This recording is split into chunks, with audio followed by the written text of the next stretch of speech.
Since you are so involved with security on a number of different fronts, let's talk for just a minute about cybersecurity, since that does seem to be an area of the world where we're also seeing a lot of the threat coming from. What do you think, can trade or security agreements approach that when we know that hackers are usually kind of rogue people, right. Non-state actors usually? And in the case of China, they're state actors too. As has been publicized recently, the People's Liberation Army hackers who tried to steal security secrets from the United States, moonlight stealing commercial secrets from American companies on contract to Chinese companies. So it's mixed in China and in some other countries. I think the best way to approach cyber security is from the crime angle, and all countries, including China, including Russia, which is the source of a huge amount of cybercrime, agree that stealing credit card numbers, stealing ATM card numbers, and using it to take money out of ATMs, child pornography, these are crimes. And in fact, the police organizations of many countries cooperate to do that.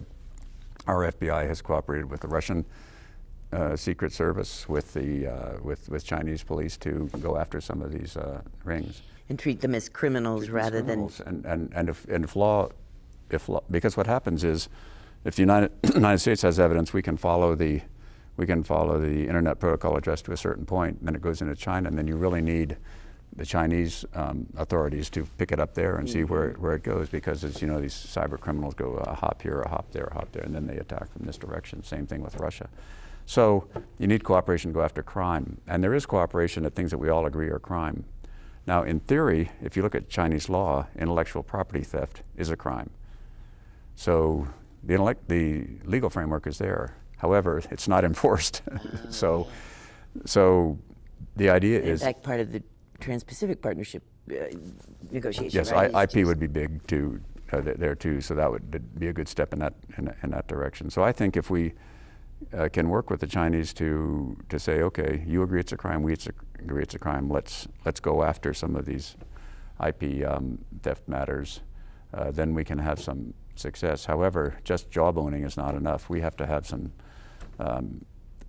strong penalties for companies that do steal intellectual property in the United States by cyber or other means, and the Chinese officials, because they're favoring their own companies, because they have other things to do, are just not going to take part. And that has to do, I think, with denying those Chinese companies access to the U.S. market. No goods brought in, no use of our financial system, no listing on our stock exchange. We ought to do this jointly with Japan, who's also being hit by cyber crime in there. And so I think it's a combination of cooperation, but with a sanction, with a penalty on the other end of it that we're going to have to do. Let me move kind of backwards in a way. As you've been keeping an eye on the Asia Pacific in the years since you were Pacific Commander, is there a development or two that you can think of that you didn't anticipate happening or fully appreciate that would come and influence your thinking now? I think the things that have, let me say, disappointed rather than surprised me are some of the backsliding in areas that we thought when I was back on active duty 15 years ago were moving in the right direction. And I would give two examples. You're reading a lot about all of this confrontation in the South China Sea, oil rigs coming down into disputed waters, fishing boats bumping each other, aircraft defense zones being declared and challenged. In 2002, all of the countries around the South China Sea signed a commitment to a code of conduct, which said, we know we have a lot of disputes here, but we're going to resolve them peacefully, and we're going to make this a place that everybody can draw benefit from, which is the only way it can be solved. That the claims are just too interconnected and conflicting. And I sort of thought, good, things are going in the right direction. But the last 10 years, especially the last 5 years, things have gone to a different direction. It's become very contentious, using not military force so much, but administrative declarations, coast guards, fishing guards, and as a consequence, fish stocks are being depleted. No oil and gas is being developed, so nobody is benefiting from the place because of this this contention. So that's been disappointing. I'd say 15 years ago, I thought Thailand was well on the way to a really strong democratic government with the army out of politics. And since I left, there have been not one but 2 army coups, one of which is going on now. So it's sort of some of these areas in which I thought there was good forward progress. Taking steps back have been the surprising and disappointing. Overall, however, I think that part of Asia, East Asia, has moved in the right direction, more prosperous, more connected. Even with China's challenges to the system, China's brought 500 million people out of poverty. Good for them. I mean, that's a big number, and and they lived miserable lives, and now they live better lives. And I think as the Chinese middle class grows, they will become less patient with this autocratic government, which they have, and they'll begin to change that, and that would be a good thing. And I think that's probably one of the key things that we ought to look at in Asia.